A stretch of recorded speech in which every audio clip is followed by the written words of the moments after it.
Hey everybody, this is LadyJ, and I want to welcome you to Speak Your Truth. My guest today is How James. you doing? Welcome, James. How you doing, Miss Lady J? I'm good. And so today, everybody, we're going to be doing the show where James is coming on because James called me and James has something that he wants to talk about. So let's get the food first. I think it's good that I think it's good to eat and talk and say what you got to say because it's more like it's just like we're just here having a I conversation. worked all day and had nothing to eat. I got you, and I can't eat because there's something going on with me, so I can't really eat right now. But what I want to say, everybody, is before we get started, make sure that you share the video. Make sure that you do not have any children in the room because of the nature of the conversation tonight. It's going to get a little intense, so I'm just going to ask you to bear with us and not share any of the information. Okay? Um, Thank you so much. So, James, welcome to Speak the Truth. Thank you for trusting me enough to want to tell your story. Mm-hmm. A lot of people do, so I'm glad people have that faith in me where they trust me enough to want to come out and tell exactly how they're feeling and what they're going through. So, first of all, just tell us a little bit about yourself. You can look in the camera, or if you're not comfortable looking in the camera, you can keep, looking this way. It's up to Um, you. my name is James Davis, James L. Davis, from Baltimore, Maryland. Born and raised in Baltimore, Maryland. As I would say, a resident of the village at the time when I was born. Now I was born, it was no longer Lutheran Hospital.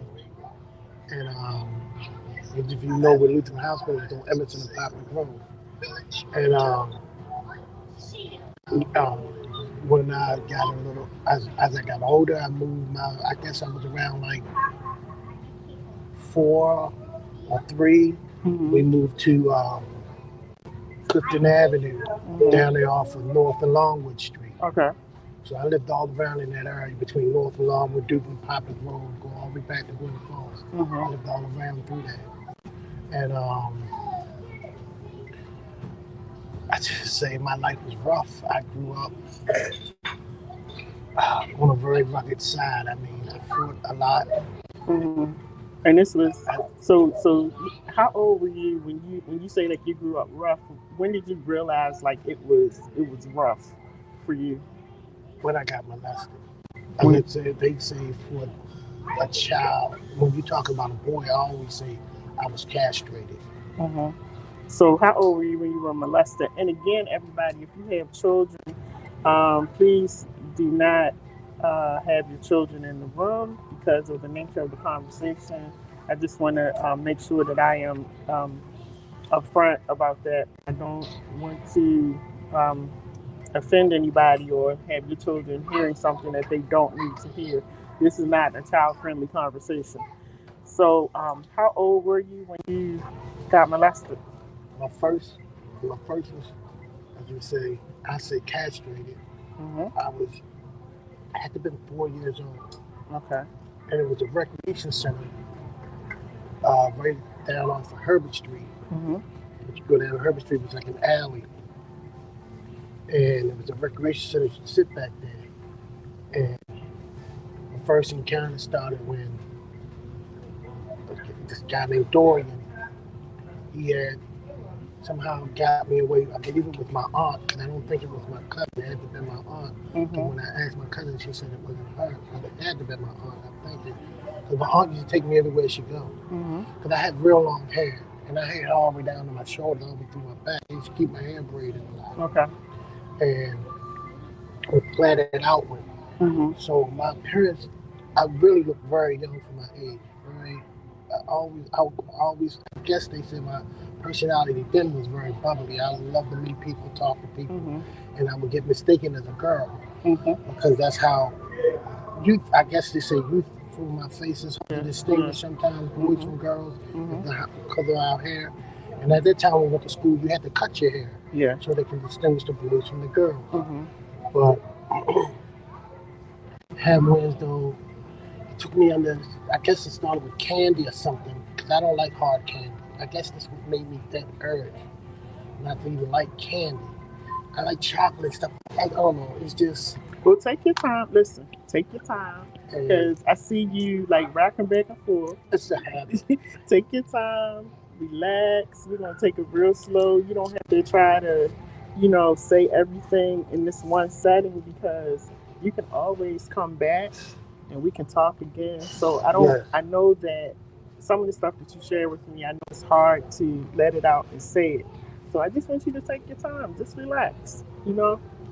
So you were molested at age 4. That's when you remember that. You remember Yes. that at age It 4. took me. Let's say I suppressed it. Hmm. As a child, I just suppressed it. I never Hmm. really acknowledged the action of it to a degree because even though I was crying and I wanted him to let me go, to leave, I don't know. Just something in me just keep quiet and just go along, and then it's over. You don't have to see him no more. Hmm. Hopefully. And then my aunt, I was like, "What happened? What happened?" When I came up and I was trying to explain to her what done it. I don't know if she really actually knew. And the fight was feud as we down in the alley about something, in which she was fighting another lady. And I'll never forget my friend Barry jumped in. And I guess he got into it, breaking it up, and then got into the other guy with Dorian. And I told him what was going on, and he get to fighting and all that. So were they fighting because of what happened to you? Because Yes, you told about what was the happening? person who Yeah, molested you. Okay. and I remember Barry had a sister Audrey, Johnny,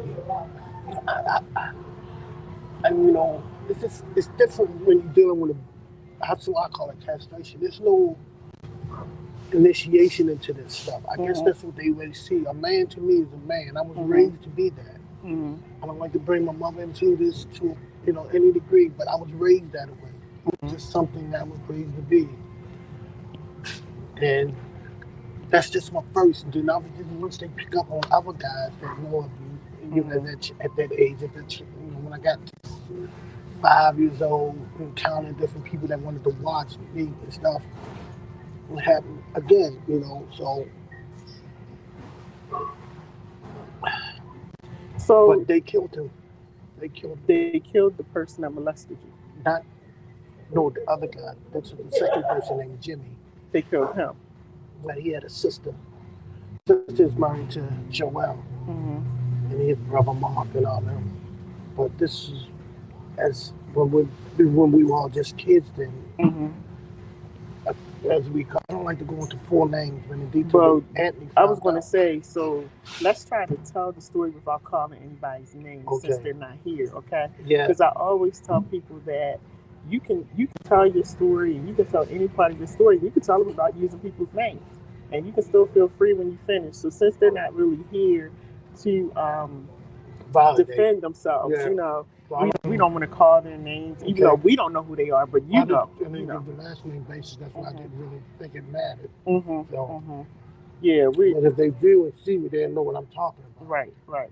And let's just say A and B Hmm. killed him when they found out because he was on. I guess I gotta go with my slang here now.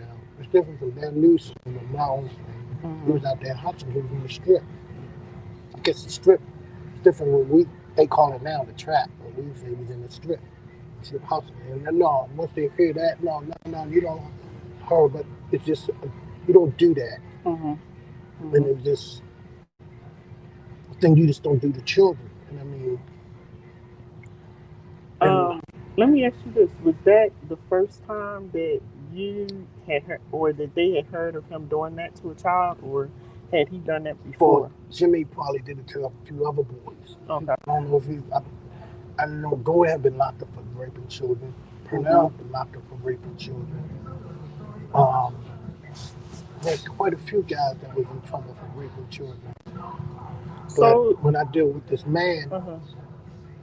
first, when I'm telling about this man and how he raped me, when I'm seeing as I got older, become a correctional officer, it's a different story. Okay. And But that's, I guess, the accident that I had when I was a kid. I got hit by a cab and I was paralyzed. Okay. I just say I couldn't move. And when my grandmother came down there, because that's all I knew was my grandmother, and that's who I woke up to see was my grandmother. I was in a coma for like 3 months, Mm. and I had broken pelvises. I had to get a skin graft because my face from hitting a hot street was really burnt up. And I was running away from him, trying to get away, running. Mm-hmm. And I ran straight into, I guess I wasn't looking, I'm looking back at him, making sure he wasn't chasing me again. Constantly chasing me, and I ran through, got hit by a cab. And, he was a man. And I guess that encounter, this just set my mind, I guess my mind went spiral. Mm-hmm. Instead of me suppressing a lot of stuff, it spiraled. It just made me violent. It just, you know, they said even in elementary, even I was suppressing a lot of stuff that was done to me by these aggressive guys. Mm-hmm. King, the effect of what was done to me by him, it just brainwashed everything. Just I had lost the memory of everything from the accident, just trauma, all that trauma. Mm-hmm. Even some recollection trying to explain to my parents, especially my grandmother. She was so glad that I was alive. That's all she worried about. Mm-hmm. And it was hush hush boy. They just glad I'm alive.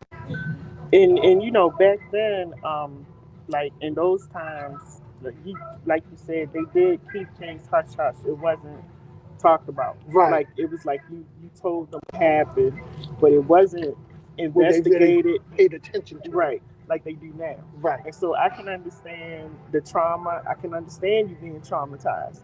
The only thing I don't understand is how it makes a man feel. I know how it makes a woman feel, but I don't know how it makes a man Well, feel. his I don't know the gratification. effect that it has on you. Well, dealing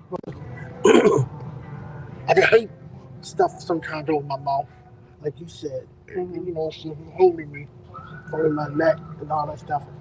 And it's just that fear I had of this guy's going to kill. I thought he was going to kill me. I told him I'd be quiet, okay, and I don't know. They don't feel as though it really affects a child. All it's that satisfaction they have, that thrilling they get once they're fulfilled. Mm-hmm. They Well, have I mean, no care. here's the thing too, James, that you got to remember is that um, they're not thinking about what kind of effect it's going to have on you. The only thing they're thinking about is how their needs are going to be met and how they're going to be fulfilled. So they only thinking in the moment. They're not even thinking about how it may affect you then or in the long term. See, they don't understand. Oh, you knew, Daddy, I'm a babe. I would believe in Santa Claus. Mm-hmm. I thought like all the kids, Easter bunnies lay eggs. Mm-hmm. We think a rabbit would lay a chicken egg. I mean, we had all it robs you of your childhood. Right. We had all kinds. I believe in Pippi Longstocking. I had all kinds. I was a baby. Yeah. You told me, hey, look, I got a nice fine bike for you. You come down here and I'm gonna show you. And you take me from a church that I'm supposed to be in a camp, like a little camp. So one church sent me to the other church because that church was full and they did these summer camps. But you take me from there into this basement and you just do what you gotta do, and then you don't expect for me to be upset. You don't expect for me to have any discontentment or any feelings at all. And it's So how many times were you molested? that's the first time. It was the only time. That was the first and only time. Because it just everything stopped after the accident. I didn't have to deal with it, Okay, got you. But I was so violent because of that, and that's from holding in all of that pain, all of it, and anger. I suppressed it so much. Yeah. So when I hit 8, really 9, my crime started. I started breaking law, breaking into people's houses, fighting all the time. I don't know how many assault batteries I had as a child. No, I didn't grow up with that full of my man with men. I was like a kid with a little diaper beating on my chest. No, that's not how it's supposed to be. No, you gonna do this? No, what you said? Somebody did what to me? That's how it was. You so don't you, mention so it to you, me. so you turned into I don't embrace it. Yeah, for you, it made you turn into an angry young man Angry man. who is out here doing stuff that you normally would not have been doing Never had you would have not done that. gotten I had molested. it's something my grandmother seen in me. Mm-hmm. Something she was trying to reach. Sometimes even when my mom was trying to reach me, drawing, reading. It's just my grades dropped. I started school early because I was learning. Mm-hmm. I'm not saying I'm some great genius, but I started early because I knew a lot. Mm-hmm. So they wanted to start me early. So I started 1 year before all the other kids. Right. So when you started, how old were you when you started getting in trouble? My first charge, I was like 8, no 9. You were charged at 9 years old? Yeah, And what were you charged with? I think assault and battery, Really? beating At up another 9 years little boy. old? Yeah, and then I had B&E. And what is that? Breaking in somebody's house. Breaking and entering. Okay. Then I had gotta look at it on my record. Vandalism. Somebody broke somebody's. They paid me to go. I think I did somebody's car, something. You know, I did so much stuff as a child. I had a really long, extensive record as a jury. I've been through the system. Mm-hmm. You know, when it was called Boys Village, they were just closing it down, going through there, through training school. I've been through there where they put the fences all around, made it like a little jail. I've been through Montrose. I was committed. You know, I've been through the system. Okay. So that's a part of my time, even from when I turned into a teen. I was just, you couldn't touch me. You couldn't hear me. People who know me. That's why I try one time when I show you, you know, my record clearing, you know, I own guns and stuff. I always had guns. I grew up with them. It was just a part of me. Just like having comic books. It was fun. So is this the first time that you're publicly telling your story of being molested? Yeah, really out like this. This the first time? Yeah, other than those that knew what occurred in prison. Okay. You know. So when did you go to prison? I went to prison in 1985. How old were you? I was 15, 16 at the time. You were 16 and you were sent to an adult facility? I wasn't supposed to stay there. But they started from a transition from when I was 15. I wasn't supposed to stay there. But it's like when you're in the system, they just push you straight through it. Wow. Yeah, I wasn't even supposed to be in population. So what happened at age 16? How was that being in prison at 16? Because you were with men, right? Adult males? Yeah, I was in the adult population. I was trying to I'm going to get that out of the open too. That is very important to let them know that I'm not an altar boy. I did over what's accounted for, what they said I did over 100 armed robberies. Nobody did all drop. I'm trying to find my papers now to prove how many armed robberies I actually did. And what they charged me, what I was charged for was like 17 counts. But I had like what was it, 60-something? 60-something counts on that. Let me back up 1 second. You said you had 100 armed robberies? I did. They were charging me. I had over 100. Okay. They were following up on. My whole lineup, when I went to line up for the people to point me out and all this stuff, took like almost, 3 weeks? I talked to both of my co-defendants, about 3 weeks, something like that. And even interrogation, I was beaten as a kid. They didn't have cameras and all that stuff. There were no cell phones, none of that stuff. They get you down there. They don't understand how they take turns interrogating you, all night. They was in there eating cheeseburgers because they cooperated. But it's just hard if, you're trying to explain when you're in the streets, it's just a certain code, a certain thing, it's the way you live. Maybe it's different from them in New York, New Jersey, LA, but it's weird in Baltimore. So you got to live by, I've heard that before, you got to live by the code of the streets. Right, it's not just the code of the streets, it's the structure of that era that I lived in. Different from their era, how they lived. My structure was totally different. They had gangs, that's what they have now. We had hoods. We dealt with things according to our hood. People from North Lawn. You from Park? You from Walker Junction? Or he might come from off. Excuse me. He might be from over east side. He might be from the project, Lafayette. He might be from off down there by Greenmount. You know, like I used to go down there by Murphy Homes, and they used to send me what they call missions. So you go down there, you do your mission. I had a, as to say, I had a plea bargain. My juvenile kid it's over. It's done. I made my deal. I didn't deal with the state prosecutor. I didn't turn state dealing with the prosecutor. My deal was made with the judge. He negotiated with the prosecutor. I only talked to my lawyer. When I got locked up, that's why I'm going to get my indictment, my papers. I didn't have nothing to say to them. Why should I say something to them? And they both of my rap buddies all turn their state against me. What did I have to say? So were you guilty of what they were charging you for? Were you guilty? I pled guilty. I had a deal I couldn't refuse. But you saying you weren't guilty of some of the stuff that you were being charged with? That's what you're saying? No. But they charged me for every count. As the case is over, and I took the deal. That's what I'm charged for. That's what I was guilty of. I was doing my time. There's no need for you to go back over it again and try to recharge me for everything that happened in that era, in that time. That's what the deal was about.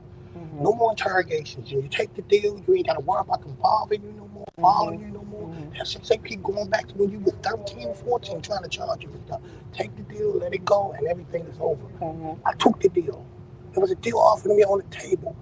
My record would be clear. And it proves my record is clear. You be able to buy a gun, you be able to go to the military, you be able to do whatever you want. You take the deal. I took it. You can handle time? Of course I can. I took the deal. How much time did you spend in prison? Well, the prison period, it would be 12 years. So was it a consecutive 12 years? No, this is straight 12. Okay. They was giving me, but we're dealing with the time, that's what I did. That's what they forced me to do, the 12 years. But I was only supposed to do my work until my juvenile, until I was 21, until it was all over. I didn't even have to go on population. I was supposed to write back to the judge, tell the judge everything all my, if I went into population or long, I ain't been in no trouble. Boom, I go straight home. Even then, when I'm 21, he was gonna let me go home anyway, regardless. My time was supposed to be up. That's why I said they don't. I was trying to get my files explained to them, and they don't know my case. Them corrections don't know my case. I don't know what they was doing. And they went, how did he buy a gun? This is my license right here. Because they can't understand how they bother me, harass me ever since this is my license right here to carry your gun. Okay. This is all my training and shooting and all that stuff. I have paperwork right here for shooting. When I went to this GC. It says license. Yep. Oh, excuse me. Here you go. Where? Thank you. Your box. And carry. Yep, I see it all here. Just to show you, I'm a citizen. I'm a person. I wouldn't want to be in there, and they know that. You can't just push a person through the system because according to how you feel, or because of what you've done. So we want to send the clip to Perkins. I'm crazy, but I gotta go to clip. We're gonna send you to this place, to that place. You're crazy. We didn't do nothing to you. So James, let me ask you this, because you saying a lot about your life and what's been going on. So you're saying that all of this caused the shift. I'd say it like this: the shift happened in your life after the molestation, and it kind of changed you into a different person. The molestation, yes. In the car, and then you got molested in prison. Yes, raped by the same guard that did it to me when I was a child. They hypnotized me. They did it again. And yes, they hypnotized me. I didn't ask for them to do that. I was still a kid. It's all started with a little girl. I was a white girl that I was going with today. Before I had sex in the shower. I didn't rape no one. I'm not a rapist. Wait, so when was that incident? You saying that's when I was up Roxbury. Okay. They had sent me up there from prison, and I stayed up at them all. Did like 3 or 4 years in Roxbury. I learned a lot. And what was that for when you went there? What was that My for? armed robbery, the case that I went for. Okay. Prison. Okay. That's what they do. They committed me into Roxbury. And the incident happened with this girl. They took me out back and they put a shotgun up to the back of my head. So they said I was raping. And I always wanted to hide it. You were raping but she the one that stopped the whole thing. She jumped in front of them, told me it wasn't no rape. I don't know if it was they staged it or just scared me. I don't know how it was. But he's like running. How can I, I got the handcuffs back of me. I told him I ain't running nowhere. No. So what is your, because I wanna find out like what is right now, like what is your deep pain? What is the thing that's really bothering you right now? Wars, beefs. Frivolous beefs sometimes. People want to know, well, we got this on you. We know what you did, this, that. You don't understand. We call it war. You don't know the whole structure. Like I told him, when you enter the streets of Baltimore, that hood, you don't know that whole friends. You're compelled to that. You're compelled to that. So these people are holding stuff over your head. Of course they do. Okay. You don't get who let's just say it's an endeavor, it's a weakness. Who does that to a man? So the people that are holding the stuff over your head, are these people that you used to run with? I will never run with them again. I'm always by myself. But there's somebody they people that you used to run with. Me. It didn't matter. Yeah, of course, but they always respect. It didn't matter that the fear. I ran. Like I said, all my life, I've just known to have shotguns. I was always going to carry a shotgun. Always handguns, shotgun. But I guess my most pride, I always loved the shotgun. And I hate this. I robbed drug dealers. I kept everything in the game. It was just fundamental. Yes, here you go, man. Sorry about that. Because the thing that I'm trying to make sure that we don't confuse anybody about is your the thing that's plaguing you now. Is it the molestation? Is it? It's what led to it. So right. So when you go through this is what I'm asking you. When you go through your daily life, right? When you're going through your daily life and you just going about life and you going about, it's not, to me, it's not going about life. So you feel like you're not going about life. Never had the chance. So that's my question. What is it that has you stuck where you feel like you can't go about your life? Like the suppression of that. The suppression of molestation. Yes. And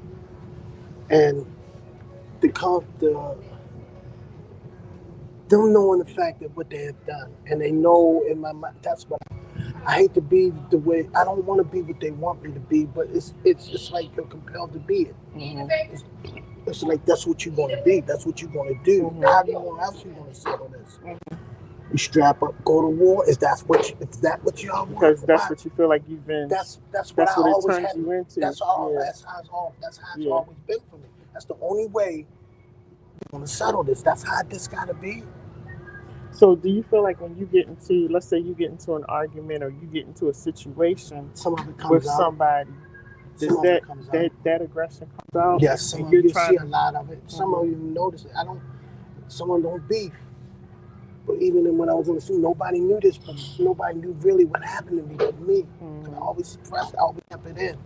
But even if it leaked that little bit, it was just a fear even saying it. It was done. And I'm not Mike Tyson. I don't know why they even said it, because my hands, my fists look like it. When I was in prison, I beat walls, beat bricks. We were no punching bags. But... Do you understand now why you act the way you do? I just came out after I lost my grandmother when I was in there. And it was like... I was on the tail when all of them was going to stab me. I had so many people, because the officer put people on the tier that you beef with on the street. I seen so many guys where they said, you shot him too, and he had a hole in his chest. Because they had brainwashed me after they had raped me. So I didn't remember anything they said I've done. And they just pushing people out of here. I don't know if I did it or not, to some degree. And I'm like, Not say something. When I say something to me, to some degree. If I know you, I know you. You gonna do it. You gonna do something to me. Do it. You know, when they put Young, the guy, this one guy called Young, in a hole in his chest. We put him in the yard like, yeah, you know, you shot. How do I do? Did I? That's how it is. If I did what? I just had my mind was I didn't care. I didn't care about nothing. And you know, even now that they going back, you can't charge me for nothing. Everything is done. It was over. I don't know why they kept trying to do that. And it was only because of what they done. So how do you want to move forward? Do you want to be able to move forward and pass all of the things that I got papers right now where I'm suing, especially for what was done to me as a child. This is by the people right here. So you have attorneys to I see for sexual abuse. So you have attorneys that are suing the person who sexually abused you. I got you. Do you know this guy even had the audacity? I couldn't believe this. He came to my gym. I remember I used to box. He came to my gym, wanted to box me. I'm like, are you nuts? How old but is he this denied guy? everything. Is he? Well, how old is he now? Like he had to be close to like 60. Now? 60 something in his late 60s. Now? Yeah. Okay. Wow. In his late 60s. Well, it took a while for me to get this thing forward. To even remember anything. You don't know when they hypnotize you. They just brainwash you. You can't remember nothing. You know, it comes out with how I felt, how they tortured me, how they starved me, how they dehydrated me, and they force you to fight. So this is actually saying that you agree that the firm will provide legal services to recover a monetary claim related to or involving sexual punitive damages, physical abuse. Yeah. And you know, a lot of people are doing this now. Like a lot of adults It's no statute of limitations. Exactly. People don't understand that. It's no, especially in Maryland. Especially in Maryland. There's no statute of limitations on rape or murder. Right. Especially in Maryland. Yeah. Especially when it's aggravation. You gotta look up the word aggravation law. This stuff was brutal. What they did to me. I almost died. It's like he was getting me back. It's that fear. It's like, no, you're not. You know, I own you. I will kill you. You know, it's like it's corporal punishment. Yeah. Like, and it messes with your mind. So I can understand, like, after going through that as a child and then going through it again after you get locked up, of being raped as really, I want to say, as a man, because now you're into your manhood and your teenage years and you're getting raped again. Now, what I want to say to you, James, to me it was impossible. You don't do that to me. You just. I don't care how you could have beat me. You could have. They beat me when I was in there. They. You know, I had bloodshot in my eyes. I couldn't talk. My jaw was so swollen for at least 2 or 3 weeks. They tried to break my wrist. I couldn't write. This and that. I mean, they beat me bad. And then they tried to press charges on me. I had like 6 or 7 of them come to court trying to charge me. You know, about 12 of y'all took me. You choked me out until I was unconscious. You sprayed me down with mace. I mean, come on. But you want to go to court and charge me? You know, even though the judge threw it all on the step, put it all on step, you know, it's suspended it. It's like, he said, that's ridiculous. Look at him. It took. And how old were you at the time?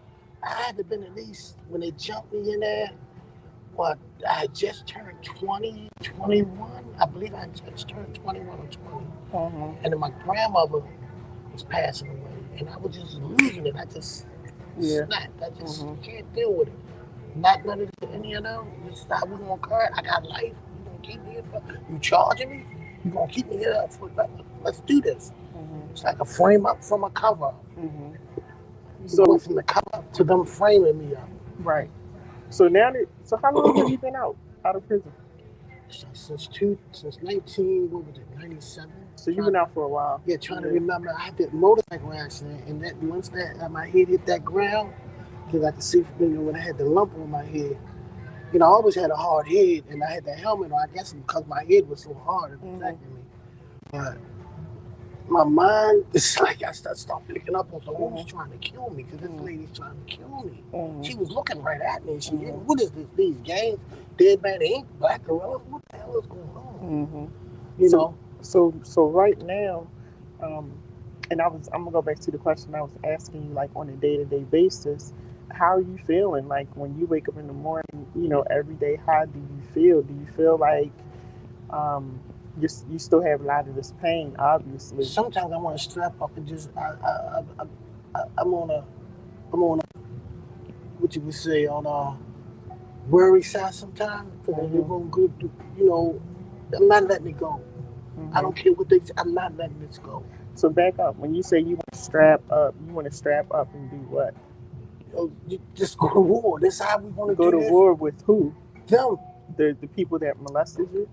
the The, department, the, period, the administration. the, It just, the I don't, penal I'm not, system is what you're yes, talking the about. penal system. I don't Yeah. want to wait till they get off their shift and what happened? Was it a mass shooting? This, how do y'all want this? This is how it's got to be. Why we got to take these routes? Why So, can't we just be forward about this and mm-hmm, deal with it? mm-hmm. They know what happened. It happened. Deal with it. Stop hiding them. I'm not hiding. I'm here. I've been in Right. Baltimore ever since. I never hid it. So I think what's important for you to do now, James, is thank you again first. Thank you again for telling your story, Mm-hmm. and because I know it's painful, and I know it must be hard as a man to sit in front of a camera with a bunch of people watching and saying that I you've been don't. molested What I'm or saying raped. is that too is like I don't deserve it. No, You you don't. deserve You this. don't. You don't. This is how they. You're the. I feel I'm not a victim to them. Mm-hmm. I'm the assailant. You hurt me, and I hurt y'all. Mm-hmm. How did I hurt? What Mm-hmm. no? It just blew my mind. Mm-hmm. You took no, you hurt us. But So, what steps are you taking now towards your healing? I'm trying to. Hopefully I get a chance to talk to my community social worker wherever I'm. Mm-hmm. I talked to a social worker before, but something from my area and speaking to you. Mm-hmm. And I don't know if it's gonna be some more to say because they got to know, you know, why violence, why my life led, why it spiraled to that kind of violence. Mm-hmm. They make the movie The Why. It kind of blew my mind about this because it's not true. There's no Umar, no guy. Only one can come close. There's no guy like that. Mm-hmm. Not when I was coming. If it's in the five, I ain't seen nobody on no corner kissing another guy. Wasn't none of that. I don't Mm-hmm. understand it. Maybe it's an agenda to them. How he formulate the movie. I'm not knocking the guy who made the movie, the person himself, because it kind of blew my mind too. Are you thinking of me? What are you doing? So you sound like you also um, deal It with blew my a mind. little It just bit of paranoia because yes. of all When the you don't stuff know that my you're life, going through, and you don't know who's watching you, you don't know who's saying who was telling them what. about my life? Who was telling them who I Right, am? right. It didn't like I wanted to be known. I don't want to. I don't like to be the bad guy. Mm-hmm. But when you get down to two, when we can, because yes, Okay. You close at 9. You close at 9. Okay. Give me just a couple minutes. Um. So this is what I want to say to you, that I really this is like the start of your healing. You know what I mean? yeah, This is like the start of your healing and being able. She told us, we heard her. We heard her. We got it. It's one of those days where people been trying to try me. She just came over here and said it. I heard her. I've been asking Jesus to be offensive around my lips all day because it's been one of them days. But anyway, the thing is, what I want you to do now that you're actually starting to speak out and let this come out and let your voice be heard, I want you to continue on this path. And along with letting your voice be heard, I want you to get some professional help yeah. because you have a lot of things inside of you that if you don't get help and if you don't work on it, It's gonna, you're gonna yeah. continue going It happened down that before. road Yes, I of know it does. That's violence. why I'm speaking about it Right. now, because it happened. Yeah. So we're going to continue this conversation.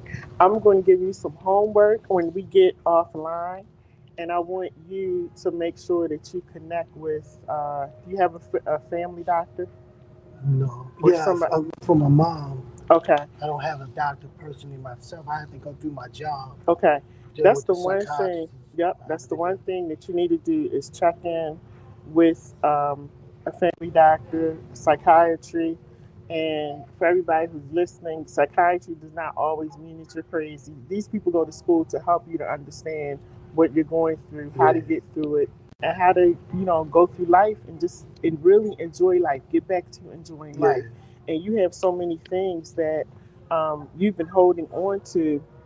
And you want to know, because it's like you got to be a part of like this thing, how they see everybody, and boom, we don't know you. I don't want to be known to you. Right, right.